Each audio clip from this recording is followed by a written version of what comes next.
Hello. हाँ भैया। ये एसपी सिंह बघेल की बोल रहे हैं। भैया भैया भैया बताएं भैया। दर्शक टीवी इंडिया। भैया भैया बताएं। हम भैया आपका जो एक इंटरव्यू देख रहे थे इसी पे। हाँ। कहाँ रहते हैं बघेल साहब आप? आगरा में ही? नहीं भैया, मैं लखनऊ रहता हूँ। अच्छा, लखनऊ रहते हैं। हाँ। रहने वाले कहाँ के हैं? भैया बेसिकली बिलोंग टू झांसी। अच्छा, झांसी के हैं। हाँ हाँ हाँ। अच्छा, चलिए। आप भैया कहाँ हैं आप इस समय? मैं ओमकार सिंह मेरा नाम है। हाँ मैं हाँ। जिला अर्पण संख्या अधिकारी आगरा से ही रिटायर हुआ। ओके ओके, अच्छा अच्छा अच्छा। वर्तमान में मैं डालीबाग ऑफिसर्स कॉलोनी में रहता हूँ। लखनऊ में डालीबाग ऑफिसर्स कॉलोनी, सिकंदराबाद चौराहे। हाँ भैया, मुलाकात होगी, मैं आपसे मुलाकात जरूर करूंगा आके। और मेरी वाइफ यहीं पे जॉब में है, अपर सांख्यिकी अधिकारी। अच्छा। तो आपका इंटरव्यू हम देख रहे थे। हाँ हाँ। मैंने आपको ये इसलिए फोन किया। हाँ हाँ। कभी एक मुद्दा जरूर उठाइए। हाँ हाँ। क्योंकि आप मीडिया में हैं, पत्रकारिता में हैं, तो एक चौथा स्तंभ के रूप में आप जाने जाते हैं। हाँ भाई साहब। हाँ। और यंग भी हैं। हाँ हाँ। एक जो मुद्दा बड़ा इस समाज को जिसने बहुत बड़ा नुकसान किया है, जो डिवाइड कर रहा है पॉलिटिकली रूप से भी, सामाजिक रूप से भी। हाँ। और हमारे समाज की सम्मान, इज्जत सब गिरी है, बहुत ज्यादा गिरी। हाँ हाँ हाँ हाँ। हाँ। आप बहुत स्पष्ट होंगे। तो मोदी जी ने भी कहाँ से न्याय कर दिया। बिल्कुल। उत्तर प्रदेश में सामाजिक न्याय समिति की रिपोर्ट माननीय मुख्यमंत्री के केबिन में पड़ी हुई है। मैंने राष्ट्रीय उदय पार्टी के माध्यम से उनके अध्यक्ष जी से अनुरोध किया था, उन्होंने 2-3 प्रत्यावेदन दिया और जंतर मंतर पे धरना प्रदर्शन भी किया है, लेकिन आज तक वो रिपोर्ट नहीं ला। लेकिन बघेल साहब, एक जो चीज है, ये आप भी इसको कहीं ना कहीं अनुभव कर रहे होंगे अपने समाज में भाई साहब। ये बड़ा दुख के साथ हम कह रहे हैं कि यार लीडर पैदा नहीं हो रहे हैं। ये तो बिल्कुल आप नोट कर लीजिए, लीडर नहीं है। आप जिस भी पार्टी की बात करें, जैसे मैंने मेरा सिर्फ लीडर इसलिए, देखिए एसपी सिंह बघेल हमारी जाति को श्राप मिला हुआ है। जब भी कोई व्यक्ति उच्च स्तर पे पहुंचे तो उसे ऐसा वो कदम उठाएगा जिससे सारा का सारा उसका सम्मान, इज्जत। और इस बरादरी में जो गधे होते हैं वो पनीरी खा रहे हैं। यही एसपी सिंह बघेल यदि चाहते तो पूरे समाज को एकजुट करके एक छाते के नीचे आ जाते, इसके छाते के नीचे रहते। तो इसका कितना आज ये उत्तर प्रदेश का डिप्टी चीफ मिनिस्टर या चीफ मिनिस्टर होता, मैं गारंटी से कहता हूँ। वो बहुत योग्य व्यक्ति है। मैं 4 साल क्योंकि जिस पद पे मैं रहा हूँ, तो मेरा डीएम और सीडीओ के बीच लाइजनिंग का पार्ट, विकास सेक्रेटरी, समस्त बैठकें, समस्त कार्यक्रम में ही। बिल्कुल पक्का पक्का पक्का पक्का पक्का। तो मैं जानता हूँ क्योंकि ये हर बैठक में आते थे, लेकिन मैं कभी 4 साल में व्यक्तिगत मेरी कभी मुलाकात तो मैंने कही नहीं, जबकि मैं इनके घर पे भी गया हूँ। मैं सरकार की 4.5 साल की उपलब्धियों की प्रेस कॉन्फ्रेंस मैंने कराई, क्योंकि मैं जिस पद पे था तो हर साल जो 3.5 साल 4 साल यूपी दिवस तमाम चीजों की मैं कराता था। तो कई बार इनके नजदीक से मैं हर बैठक में ये आते थे, मैं कभी व्यक्तिगत संपर्क इनसे नहीं किया, क्योंकि बहुत ईगो वाले आ गए। अच्छा बघेल साहब, एक चीज और है, अपने समाज में हम देखे हैं कि आप जो हमसे बहुत कम हैं, 0.02%, 0.0 ऐसे जो सामाजिक कुछ हैं, वो अपना एक नेता भी बना लिए हैं, 4 विधायक भी बना लिए हैं, ओम प्रकाश राजभर भी अपना एक जो भी है स्थायी उनने अपना बना लिया है। मौर्य हैं, स्वामी प्रसाद मौर्य जी कहीं ना कहीं बात उठाते हैं तो जिम्मेदारी से बहुत ज्यादा अपने उसमें उठाते हैं, और डरने का मैं नहीं सुना हूँ किसी भी प्रकार के हमले हुए हों। लेकिन अपने लोग क्यों ना इतना मतलब कंफ्यूज रहते हैं कि वो अपनी बात नहीं रख पाते हैं। कभी कभी मैंने सुना है, आज तक महारानी अहिल्याबाई होलकर के लिए मैं तो ये कहूँगा, वो आपका भी मैं एक कंक्लूजन लूंगा इसमें, कि आप क्या कभी चाहेंगे कि महारानी अहिल्याबाई होलकर को भी भारत रत्न मिलना चाहिए, या फिर बहुत छोटा है उनके लिए भारत रत्न? आज भाई भारत रत्न महारानी अहिल्याबाई तो उसके लिए सबसे पहले उनको मिलना चाहिए। भाई उनके समय का शासन देखिए, हर एक के साथ उन्होंने न्याय किया। उन्होंने अपने बेटे तक को सजा दी थी। बहुत बड़ी बात बता रहे हैं, बहुत बड़ी बात। उसने अपने बेटे तक को सजा दी, क्योंकि वो इतनी न्यायप्रिय थी। बहुत बड़ी बात। आज बीजेपी उन्हीं के जो उन्होंने राज किया उसी से एग्जाम्पल लेके राज चला रही है। बहुत बड़ी बात बता रहे हैं, बहुत बड़ी बात। ये बिल्कुल महारानी अहिल्याबाई होलकर के देखिए, उन्होंने हिंदुत्व की रक्षा की, हिंदू धर्म की रक्षा की, मंदिरों को जहाँ जीर्णोद्धार हर जगह उन्होंने कराया। आप उनके वंशज हैं जिसके दरबार में अंग्रेज घुटने टेक करके, जूते चप्पल बाहर उतार करके घुटने टेक करके बैठते थे। आप सोचिए, आप कहाँ शामिल होने की कोशिश कर रहे हैं, आप कहाँ भीख मांगने की कोशिश कर रहे हैं। और धनगर है। हाँ हाँ हाँ। कभी यादव, कहता है कि मैं ग्वाला हूँ, मैं घोष कमरिया हूँ, घोषी हूँ, कभी कहता है याद? हाँ, नहीं नहीं नहीं है तुलना आप किससे करते हैं अपनी? महारानी अहिल्याबाई होलकर, जो कभी दलित थी ही नहीं। हाँ हाँ हाँ हाँ हाँ। तो आप तीर धनगर कहाँ से दलित? इस मुद्दे को आप उठाइए। बिल्कुल बिल्कुल, मैं इस पर काफी आहत भी रहता हूँ कि लोग अपने अपने थोपने का काम करते हैं। मीडिया में इसको उठाएंगे। मैं आगरा में 4 साल रहा हूँ। अच्छा अच्छा। और मैं लखनऊ में करीब यहीं पे से हूँ, सेटल यहीं लखनऊ में हूँ। मेरा होम गृह जनपद बरेली है। अच्छा अच्छा अच्छा। हमारे एक भाई है, वो डीएसपी है बांदा में। ओके, बांदा डीएसपी अभी है प्रेजेंट में? बस वहीं पे है, डीएसपी बांदा। अच्छा। इकोनॉमिक एसेंशियल अफसर। अच्छा अच्छा। पूछ आइए जाके जिले में क्या रुतबा है। ओके, मैं समझ रहा हूँ आपकी। तो मेरा मतलब सिर्फ ये है कि आप जो कई लोग हैं, यंग हैं, चैनल चलाते हैं, इस मुद्दे को उठाइए। बिल्कुल। और जो एसपी सिंह बघेल आगरा में है, जेपी धनगर, इससे कुछ नहीं, ब्लैकमेलर। मैं समझ रहा हूँ, ये बरसाती में तो समझता हूँ, मैं स्पष्ट बोल रहा हूँ, बोलता भी हूँ। बरसात में जो मेढक की तरह ये लोग काम करते हैं, समाज को ये नीचे गिराने का ही काम करते हैं। कोई भी इनका एक मुद्दा नहीं है जो दावेदारी के साथ ही कहीं मंच पर उठा सके, मैं कभी नहीं सुना हूँ। सर आप, क्योंकि मैंने इसलिए आपसे पूछा, आप बघेल लिखते हैं तो बघेल कहाँ से आगरा में लिखते हैं। झांसी के हैं। मैं तो आगरा 4 साल रहा हूँ और 3 ब्लॉक में वीडियो रहा। अच्छा अच्छा अच्छा अच्छा। तो वहाँ के सामाजिक, आर्थिक और राजनीतिक पद्धति से बड़ी अच्छी तरीके से परिचित। बिल्कुल बिल्कुल। वहाँ वो नहीं है। कोई मतलब ऐसा गरीब और निजी वाला बघेल नहीं वहाँ। नहीं नहीं नहीं, वो दयालु और एक प्रकार से आशाहीन या किसी पे उस टाइप से उनको आकांक्षा हो, इस टाइप का वर्ड नहीं है। ये बहुत ही जानदार और शानदार वर्ड है। इसको इतना कमजोर लोग कैसे प्रदर्शित करते हैं? ये और वहाँ पे जो हुआ है तमन्ना बघेल, अब बताइए एसपी सिंह बघेल जैसे सांसद हो रहा है, बताइए। बिल्कुल बिल्कुल। बघेल होता तब ये कांड हो। बिल्कुल बिल्कुल बिल्कुल। राजनीतिक सुनवाई नहीं हो। बिल्कुल बिल्कुल बिल्कुल। मैं बघेल साहब से भी मैं कोशिश करूंगा आज उनसे डायरेक्ट बात करने की, और मैं थोड़ा सा सवाल हमारे कड़वे। चुनाव लड़ेंगी बीजेपी से, टिकट का कंफर्म है, जो मेरी अपनी जानकारी है। आपको शायद एक, क्योंकि आप पत्रकारिता में शायद हो सकता है जानकारी, आज से 8 महीने पहले एक आर्टिकल टाइम्स ऑफ इंडिया में छपा था इनका। हाँ हाँ हाँ। उसमें बीजेपी ने अपना एनालिसिस लिखा था। हाँ हाँ। वो लोकसभा के चुनाव उस समय था, 8 महीने पहले इनके बारे में लिखा होता है। पार्टी चेंज करके अंदर से सेटिंग है कि पार्टी चेंज करके आएंगे और लोकसभा चुनाव लड़ेंगे। हाँ हाँ। और हालांकि उन्होंने इसको कनेक्ट किया, अपने वोट को उनसे कनेक्ट किया, राजू पाल के हत्या से। स्वरूप है क्योंकि वो उनके एक्स हस्बैंड है, तब तुमने वो दूसरी शादी कर ली है। चाहे जो भी हो, जब वोट दिया, लेकिन असली रणनीति पीछे ये भी है। शायद मुझे लगता है इलाहाबाद लोकसभा या प्रतापगढ़ से टिकट मिल सकता। अच्छा अच्छा, ये मतलब खबर कहीं ना कहीं पुख्ता नजर आ रही होती है। नहीं, आप बताइए, आपको इसका संज्ञान था? नहीं नहीं, एक्चुअली क्या है, ऐसा एक था कि भाई कुछ ना कुछ चीजें चल रही हैं, लेकिन स्पष्ट अभी चीजें नहीं निकल के आई हैं। कल मेरी बात भी हुई है, तो अभी बोला गया है कि नहीं ऐसा कुछ नहीं है। मैं तो नहीं, वो तो वो है, लेकिन वो उनका वहाँ पर, क्योंकि वो जो उमेश पाल है उसकी वाइफ भी ट्राई कर रही है। हाँ हाँ हाँ, उमा जया। हाँ जय। वो बीजेपी के उस इलाके में पाल काफी है, प्रयागराज में, और इधर फतेहपुर में भी बहुत है। बिल्कुल बिल्कुल।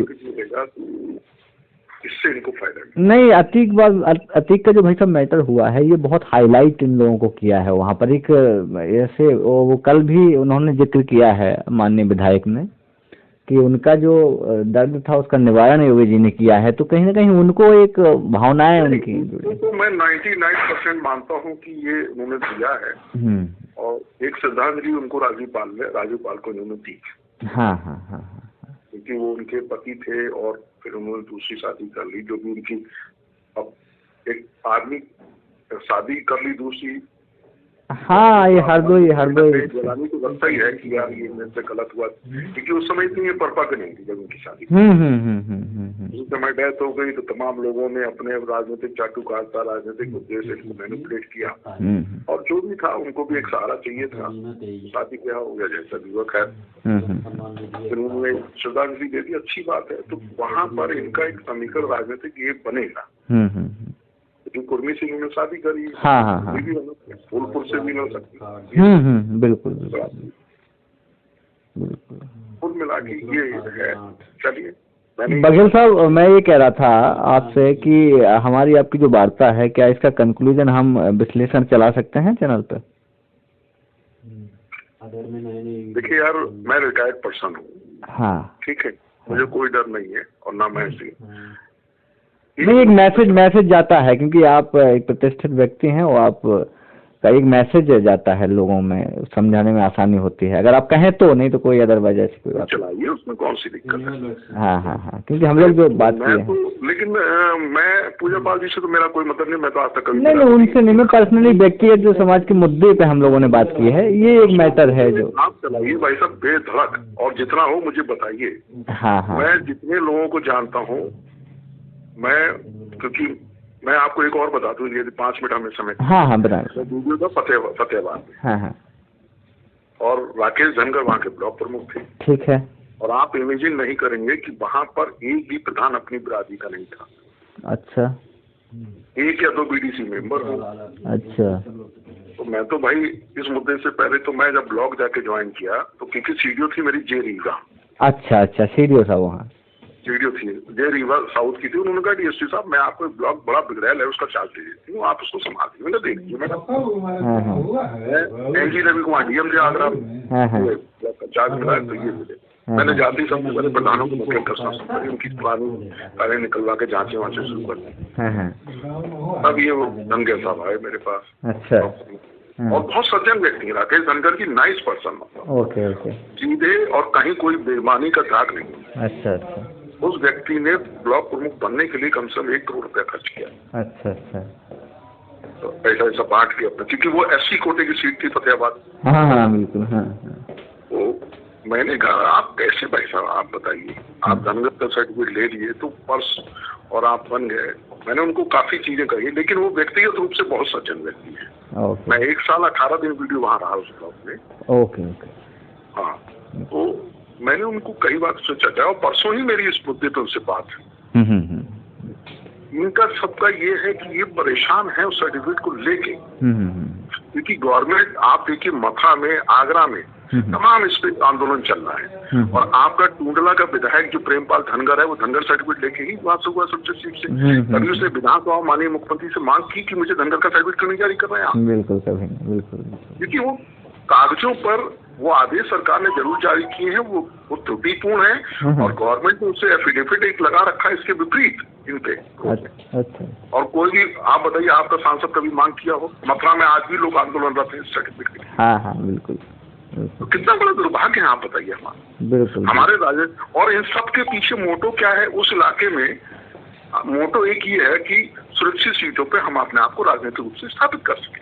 हाँ हाँ हाँ हाँ हाँ, पूरा समाज धनगर और नीकर में बैठ गया, बांट दिया इन लोगों ने, चाटू काटा। बहुत सही, बहुत पॉइंट भी नोटेड। ये जो सवाल आपने जो ये है, ये बिल्कुल, ये पर्सनली लोग लाभ ले रहे हैं, कि चाहे झांसी में हो, चाहे कोई भी कहीं का भी नेता हो, किसी भी पार्टी का हो, ये अपना व्यक्तिगत के लाभ के लिए ये लोग व्यक्तिगत रूप से समाज का राजनीतिक रूप से कितना बड़ा हादसा हो रहा है, कभी आप सोचिए। बहुत ज्यादा, बहुत ज्यादा। मैं आहत होता हूँ, मैं इतना, मेरा एक ये हमारी माँ अहिल्या की कृपा है कि हमारे पास जो चीजें आई हैं और जो हम बोल पा रहे हैं, ये हम ऐसे लोगों में बैठ करके, ऐसे लोगों के साथ रह करके हम बोल पा रहे हैं। ये लोग चाहते हैं कि किसी प्रकार से इनको एक कह सकते हैं ना कि दूसरे पर डिपेंड है, हम किसी से मांगे। हम मांगने की हमारी पॉलिसी नहीं है। हम कह रहे हैं कि मैं गारंटी से कहता हूँ एसपी सिंह बघेल वो पर्सन है कि अगर नहीं देंगे ना तो मैं वो बंदा हूँ कि मैं आपकी झोली से मैं निकाल लूंगा उसको छीन करके। और ये बघेल भाई साहब, बस 2 मिनट के लिए मैं कहूँगा, ये एसपी सिंह बघेल आज अंदर से अपनी आत्मा से पछताता होगा कि मैंने गलत दे दिया धनगर का सर्टिफिकेट।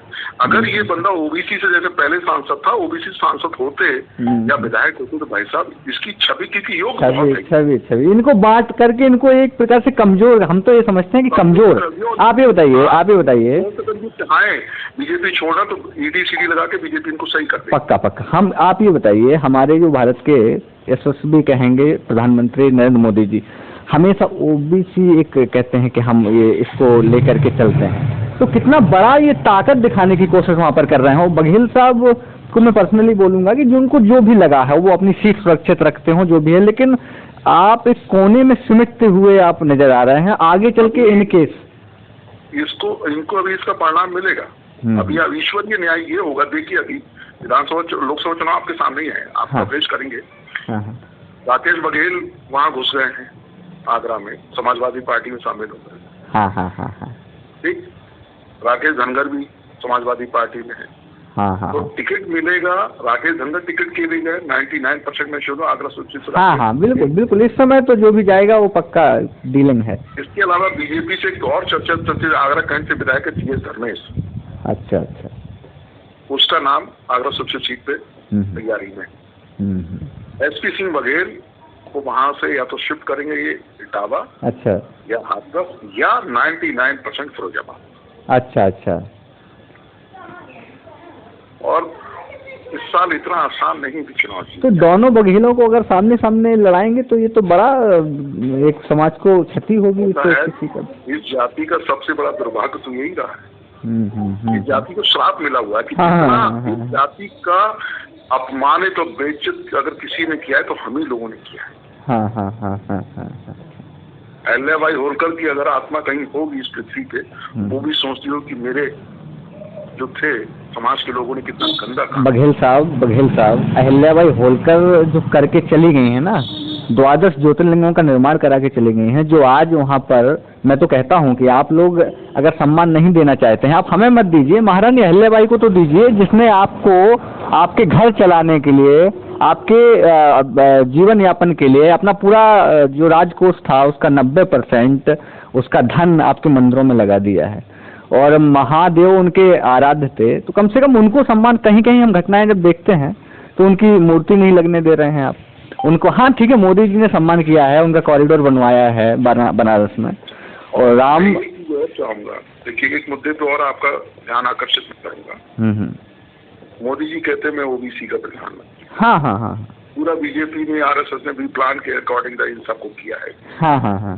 ठीक है, आप कहते हैं मेरा सामाजिक न्याय की व्यवस्था हम कर रहे हैं, व्यक्तिगत गठन करना। सबसे ज्यादा नुकसान यदि किया है तो OBC का ही किया है।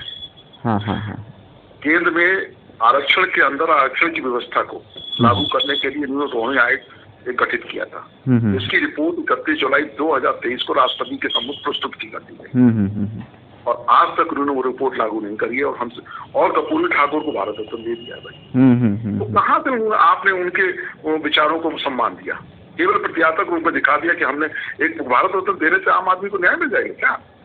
बिल्कुल नहीं, बिल्कुल। 27% आरक्षण को जो बाइफर्केट किया है, वर्गीकरण कर रहे हैं उनका, मतलब 27% आरक्षण को अति पिछड़े वर्ग और पिछड़े वर्ग में बांट रहे हैं। क्योंकि पिछड़े वर्ग में भी जो यादव, कुर्मी जैसे मजबूत जातियां हैं, वो उनकी हिस्सेदारी। हमारे दादाओं ने एक क्विंटल गेहूं, एक क्विंटल चने हमने खुद अपनी आंखों से देखा है, आज भी होता है। लोग आते हैं, ले जाते हैं। मैं ये नहीं कह रहा हूं कि मैं बहुत बड़ी बात बता रहा हूं, ये परंपरा रही है, लोगों को हमने पाला है, लोगों को हमने दान दिया है, लोगों को हमने सालों साल उनको दिया है। तो ये बड़ी बात नहीं बोल रहा हूं मैं, लेकिन एक हमारी चीजें रही हैं ये, उसको अगर धूमिल करने की आप कोशिश करेंगे। 90% दान हमने अपने राजकोष का पूरे भारत में जितने ज्योतिर्लिंग हैं, और हमारी देन है, हमें गौरव है इस चीज का कि हमने दिया है। काशीपुर का है। ओके, अच्छा। बरेली नहीं, बरेली मेरा स्वयं का गृह जनपद है। अच्छा। मेरा बरेली में भी मकान है, और बरेली बदायूं रोड मेरा गाँव है। अच्छा। हाँ। ठीक है बघेल साहब, बहुत आपने चीजें अपनी रखी। आप निकाली, आप डाल दीजिए। और मैं राष्ट्रीय उदय पार्टी, एक चीज मैं आपके संग, जैसे राष्ट्रीय उदय पार्टी के बाबूराम जी राष्ट्रीय अध्यक्ष, ठीक है, बहुत प्रयास कर रहे हैं। समाज मतलब तदय तमाम जगह रैलियां खड़ी कर रहे हैं, तमाम उन्होंने संगठन को भी जनपद स्तर पे लगभग 30 से 40 जनपदों में अपना संगठन तैयार कर लिया है। मेरी बहुत व्यक्तिगत उनसे संबंध है। मैं हमेशा उनसे कहा कि भाई साहब लगे रहेंगे तो आगे बढ़ जाएंगे। हमने कहा आप अपने आप को सतीश पाल, SP सिंह बघेल, एक और आपके राकेश पाल, और वो जो आपके झांसी में एक औरत इल्जाम पाल, ये शॉर्टकट रास्ते। ये सब मुझको जानते हैं, भाई नेम पूछ लीजिए, श्री राम पाल से ओमकार सिंह को जानते हैं। ओमकार सिंह बघेल, हाँ। ओमकार सिंह के नाम से बलरामपुर में पोस्टिंग था, उनके लड़के की मैंने पोस्टिंग कराई थी। अच्छा, कहाँ रहे आप? मैं बलरामपुर में था एज ए DSTO। बलरामपुर ही तो हूँ अभी मैं, यहाँ बलरामपुर ही हूँ अभी मैं, यहाँ CDO अपने संजीव कुमार मौर्य हैं। हाँ, मैं बलरामपुर में, मेरे बारे में पूछ लिया ओमकार सिंह। मैं 19 जुलाई 2015 से लेके 19 जुलाई 19 तक रहा हूँ DSTO। ओके, बात कॉल रखते हैं। और आपका बहुत बहुत धन्यवाद बघेल साहब, ओमकार सिंह। जय हिंद साथियों, नमस्कार। एक बार फिर से स्वागत है आपका द आरक्षक टीवी यूपी टाइम्स नेटवर्क के लखनऊ ऑफिस से मैं लाइव हूँ। 4 पंक्तियाँ आपके सामने। हाथ में माइक था, सूट थोड़ा टाइट था। हाथ में माइक था, सूट थोड़ा टाइट था। चश्मा पिंक और वाइट था। एटीट्यूड थोड़ा टाइट था। कोई गरीबों को ना सताए, यही समझाने आए थे। बोल देना बघेल साहब आए थे। बहुत बहुत साथियों नमस्कार।